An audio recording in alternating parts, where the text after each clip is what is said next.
Disney just sued the federal agency that controls its broadcast licenses, and the first line of the lawsuit reads, "Government censorship is deeply un-American."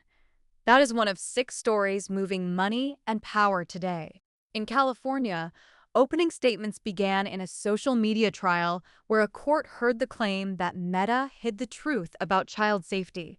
In Washington, the president says there are no talks happening with Iran while the standoff over the Strait of Hormuz grinds on. We also have millions of acres of national forest that could be open to roads.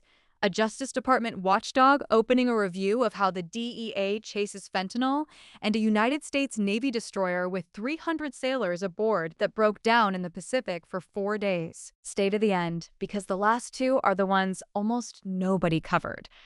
Let's get into it. Disney just sued the referee.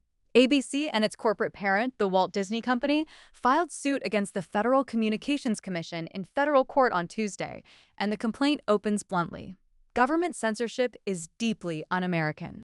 ABC alleges the administration has punished it for its news coverage, for the talk show The View, and for late-night comedian Jimmy Kimmel, who has frequently mocked the president.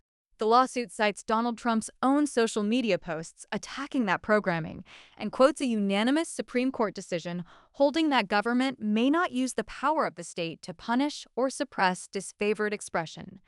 Here is where the leverage sits. ABC and Disney own 8 local television stations, 6 of them in the nation's largest markets, and everyone needs a federal license because it uses the public airwaves. The commission forced all 8 into early scrutiny of license renewal, years ahead of schedule, a move described as essentially unprecedented in the modern era.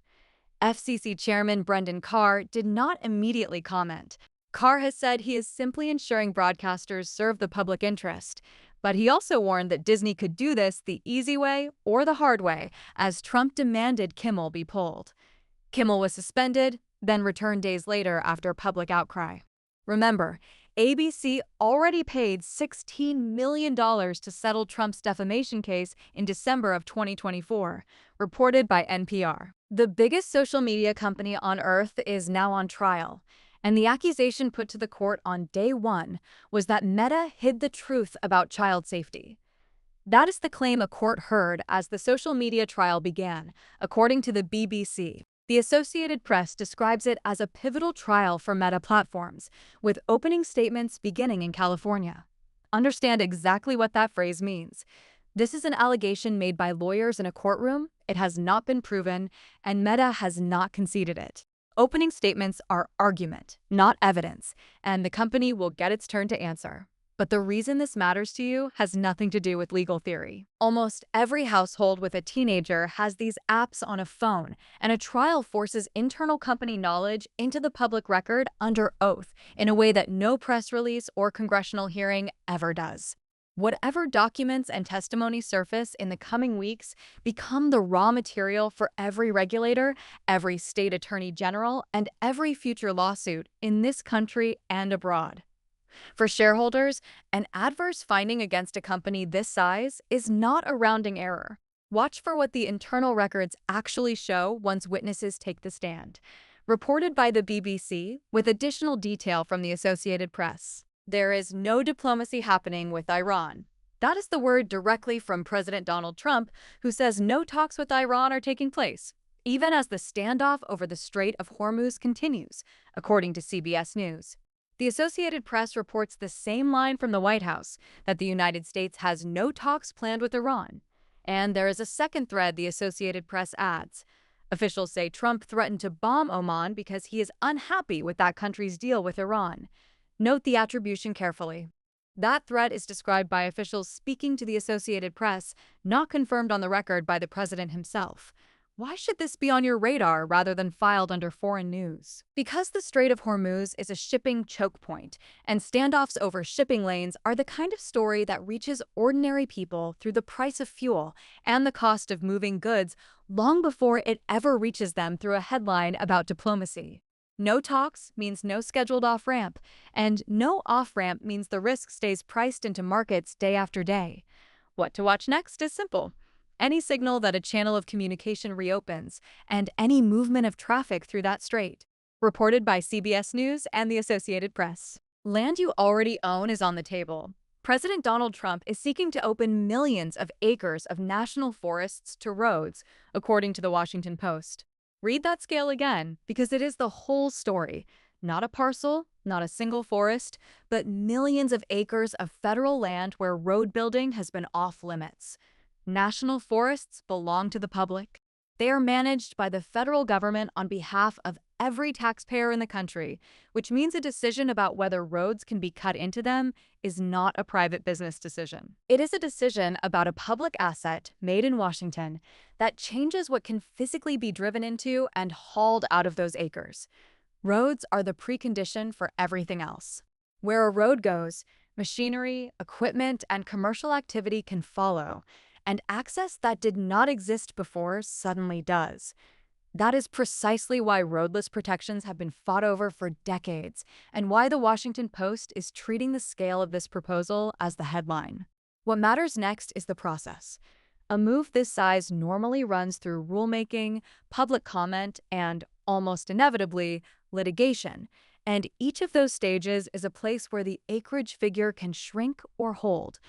Watch the formal rule text when it lands, reported by the Washington Post. A federal watchdog is now investigating how the government fights fentanyl. The independent watchdog for the Department of Justice has given notice of a review into the investigative tactics the Drug Enforcement Administration uses to get the synthetic opioid fentanyl off the streets, according to The Hill. The tactic at the center of it is the controversial part. Agents, both current and former, have described methods that allow drug traffickers to move thousands of pills without being arrested, so that investigators can build a bigger case.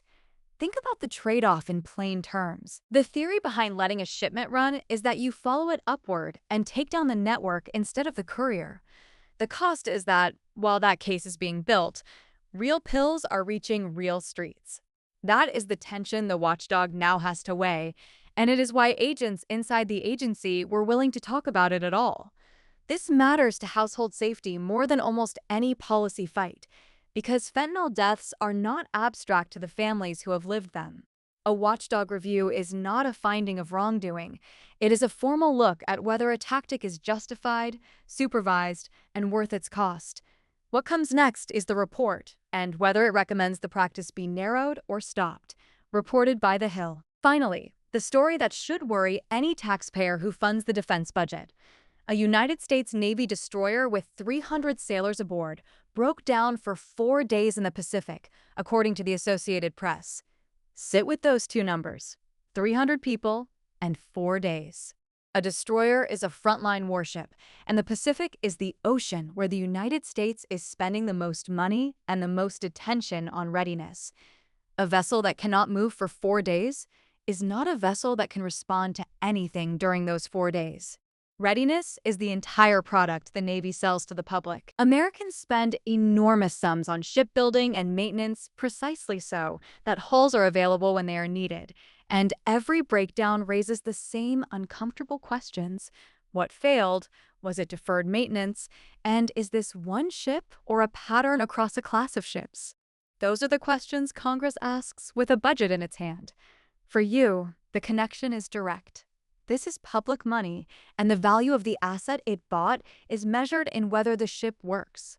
Watch for whether the Navy explains the cause and whether appropriators start asking about maintenance backlogs when the next defense budget moves, reported by the Associated Press. The two to watch closest are Disney's lawsuit against the FCC, because a ruling there sets the rules for every broadcaster in the country, and the Meta trial in California, where the evidence is only starting to come out.